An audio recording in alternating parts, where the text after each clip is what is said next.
এরা ভণ্ড। আমি বিজেপির ডেজিগনেশন কি বলি জানেন? যে টিপিল বিষের দল, ভারতীয় জানোয়ার পার্টি, ভারতীয় জন্তু পার্টি, বর্বর অসভ্য পার্টি। বিজেপির কাজই হচ্ছে ধর্ষণ করে সেটাকে চাপা দিয়ে, বাংলা ছাড়া অন্য জায়গায় চাপা দিয়ে ধর্ষককে রক্ষা করা।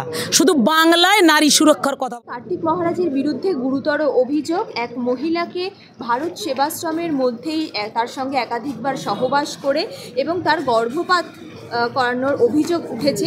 চাকরি দেওয়ার নাম করে একাধিকবার ধর্ষণ করার অভিযোগ উঠেছে কার্তিক মহারাজের বিরুদ্ধে। কি বলবেন এই ব্যাপারে? দেখুন, আইনের কাজ করবে। বাংলার জননেত্রী, বাংলার মুখ্যমন্ত্রী মমতা বন্দ্যোপাধ্যায় বলেন যে যারা ধর্ষক তারা ধর্ষক, আইন মোতাবেক তাদের সাজা হওয়া উচিত। তিনি অপরাজিতা বিল এনে যারা ধর্ষক তাদের ফাঁসির সাজা দাবি করেছেন। সেই জায়গায় দাঁড়িয়ে আশা রাখব। বাংলায় আমি একসময় বলতাম ধর্ষণ মানুষের লজ্জা, যে লজ্জা থেকে নিবারিত হবার জন্য মহিলাদের কাছে কোনো বস্ত্র নেই, যে বস্ত্র দিয়ে তারা তাদের এই লজ্জাকে নিবারণ করবে। কারণ ধর্ষক যত্রতত্র ধর্ষণ করবে, এটা তার কাম প্রবৃত্তি, সে চরিতার্থ করবার লক্ষ্যে নারীদেরকে ব্যবহার করবে। কিন্তু একটা মহান অস্ত্র আছে যেটা মমতা বন্দ্যোপাধ্যায় প্রতিনিয়ত, কিন্তু তিনি প্রথমেও ধর্ষণ এবং ধর্ষকদের বিরুদ্ধে ছিলেন, আজও তিনি ধর্ষক এবং ধর্ষণের বিরুদ্ধেই আছেন। সেই জন্যই তো NCRB, national crime register board বলছে যে বাংলায় ধর্ষণ অনেক কম। অন্যান্য নারী নির্যাতন বলুন বা ধর্ষণ বলুন, অন্যান্য রাজ্যের তুলনায় বাংলায় এই পরিস্থিতিটা অনেকটা কম নয়, কমই। সেই জায়গায় দাঁড়িয়ে বাংলার যেই মহান অস্ত্র মমতা বন্দ্যোপাধ্যায় রয়েছেন, তিনি যে অপরাজিতা বিল পাশ করার জন্য কেন্দ্রকে বলেছেন, আমরা মহিলা হিসাবে মনে করি অবিলম্বে সেই বিল পাশ করা উচিত। এবং যারা সে হতে পারে এই যে মহারাজ, হতে পারে বাবা সাহেব গুরমিত যারা রয়েছেন, আজকে তো আমরা বলি ধর্ষকের দল বিজেপি, কেন বলি? প্রায় 73 জন বাবা যারা ধর্ষণ করে ওই দলের নেতৃত্ব দেয়, নেতা, যাদের বিরুদ্ধে যদি ফাঁসির সাজা শোনানো হয় তারা ফাঁসির কাঠগড়াতে ঝুলবেন বলেই এই অপরাজিতা বিলকে আটকে রাখা হয়েছে। সেই জন্য বিজেপিকে ধিক্কার জানাই আর সম্মাননা জ্ঞাপন করি মমতা বন্দ্যোপাধ্যায়কে।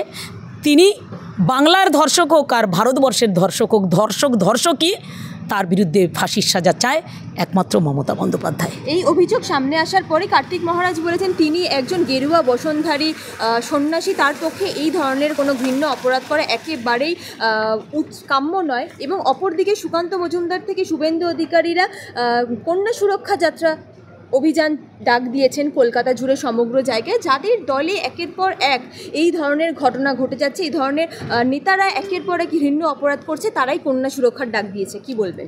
দেখুন, এরা ভণ্ড। আমি বিজেপির ডেজিগনেশন কি বলি জানেন? যে টিপিল বিষের দল, ভারতীয় জানোয়ার পার্টি, ভারতীয় জন্তু পার্টি, বর্বর অসভ্য পার্টি। কেন বলি? বড় বড় কথা বলছে, তাদের বিরুদ্ধে মুখ্যমন্ত্রী মমতা বন্দ্যোপাধ্যায় লড়বে। বিজেপির কাজই হচ্ছে ধর্ষণ করে সেটাকে চাপা দিয়ে, বাংলা ছাড়া অন্য জায়গায় চাপা দিয়ে ধর্ষককে রক্ষা করা। শুধু বাংলায় নারী সুরক্ষার কথা বলা। কিন্তু আমরা জানি বাংলায়, যদি আমি ভুলে না গিয়ে থাকি, নেতাজি সুভাষচন্দ্র বসু, স্বামী বিবেকানন্দ, ভারত মায়ের বীর সন্তান স্বামী বিবেকানন্দ, ঈশ্বরচন্দ্র বন্দ্যোপাধ্যায়, রাজা রামমোহনের পরে যদি বাংলা তথা ভারতবর্ষের নারী সুরক্ষার কথা কেউ ভেবে থাকেন সেটা মমতা বন্দ্যোপাধ্যায়। আজকের নারীদেরকে যে সুরক্ষা তিনি দিয়েছেন, আমি মনে করি না যে বাংলার বাইরে এই সুরক্ষাটা আছে। সেই জায়গায় দাঁড়িয়ে ধর্ষকরা তাদের ধর্ষণ প্রক্রিয়া চালাবেন। বিজেপির কাজই হচ্ছে এটা, বাংলা বাদ দিয়ে যেখানে ধর্ষক তারা সাধু, আর বাংলায় কিছু ঘটলেই তারা অসাধু। এ জিনিস চলবে। নারী সুরক্ষা বাংলায় বিজেপিকে দিতে হবে না। মমতা বন্দ্যোপাধ্যায় নিজেই নারী সুরক্ষায় অগ্রণী ভূমিকা নিয়েছেন, আগামী দিনেও নেবেন। দিদি, অভিযোগ উঠছে যে উত্তম কুমার ব্রজবাসী, তিনি কোচবিহারের বাসিন্দা, স্থায়ী বাসিন্দা, 50 বছর ধরে তিনি সেখানে বসবাস করছেন, কিন্তু অসম সরকারের পক্ষ থেকে তাকে এনআরসির নোটিশ পাঠানো হয়েছে। তিনি চিন্তায় রয়েছেন যে তিনি 50 বছর ধরে সেখানে বসবাস করার পরও এই নোটিশ কেন তাকে? তাহলে কি বিজেপি কি ঘুরপথে অসম দ্বারা বাংলায় এনআরসি করার চেষ্টা করতে চাইছে? বাংলায় এনআরসি কেন, সারা হাজারো চেষ্টা করলেও মুখ্যমন্ত্রী মমতা বন্দ্যোপাধ্যায় যতদিন আছেন ঘুরপথে তো চেষ্টা করবেই। কারণ মমতা বন্দ্যোপাধ্যায় যখন একমাত্র নেত্রী যিনি বিজেপির বিরুদ্ধে আওয়াজ তোলেন, যিনি প্রত্যেকটা যে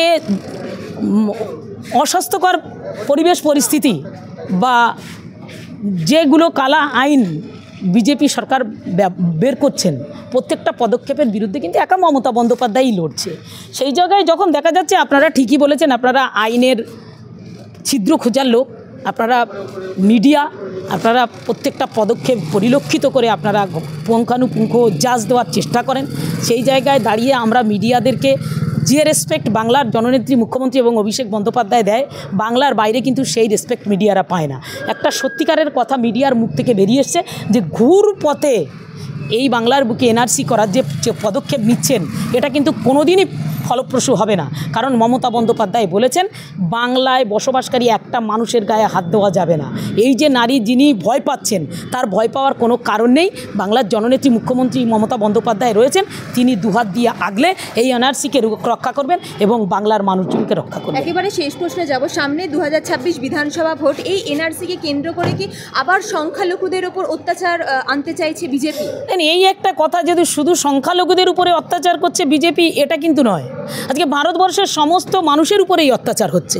আমি যদি পরিসংখ্যান দিতে গিয়ে না ভুলে যাই, 14% যারা জেনারেল কাস্ট, তার মধ্যে 3% এই ব্রাহ্মণ সম্প্রদায় আর 11% সাধারণ জেনারেল কাস্ট, দুজনেই উভয় পক্ষে 14%, বাদ বাকি 86% কিন্তু পিছিয়ে পড়া মানুষ। আমার মনে হয় 86% মানুষই আজকের অত্যাচারিত। এনআরসি হোক, জমি রক্ষা হোক বা যে কোনোভাবে তারা কিন্তু সুরক্ষিত নয়। সুরক্ষার বাইরে শুধুমাত্র বাংলা বাদ দিয়ে প্রত্যেকটা জায়গায় আজকে যদি তাই না হবে, জমি রক্ষা করতে গিয়ে উত্তরপ্রদেশে 12 জনের প্রাণ কেড়ে নিত না, আজকে দলিত সম্প্রদায়ের মানুষরা ওইভাবে অত্যাচারিত হতো না। সেই জায়গায় দাঁড়িয়ে শুধু মুসলমানরা আতঙ্কিত এটা কিন্তু নয়, আমরা সকলেই আতঙ্কিত। 2026 বিধানসভা ভোটের আগে বিজেপিকে কি বক্তব্য দিতে চান? বিজেপিকে বলতে চাই, বাংলা আছে বাংলাতেই, মমতা আছে মমতাতেই। মমতা বন্দ্যোপাধ্যায় যতদিন আছে, অভিষেক বন্দ্যোপাধ্যায় তার প্রধান সৈনিক, যে লড়াই দেবে। এবারে যারা বলেছিল না ইসবার 200 পার, আমরা বলেছিলাম 2 সংখ্যার ওপার এই ছিল। আবার বলছি এসবার 0-0 ওপার। বিজেপি এই বাংলায় ঠাঁই পাবে না। ভালো থাকবেন, সকলকে, বাংলার সমস্ত জনগণকে ভালো থাকার আহ্বান জানিয়ে আমি আমার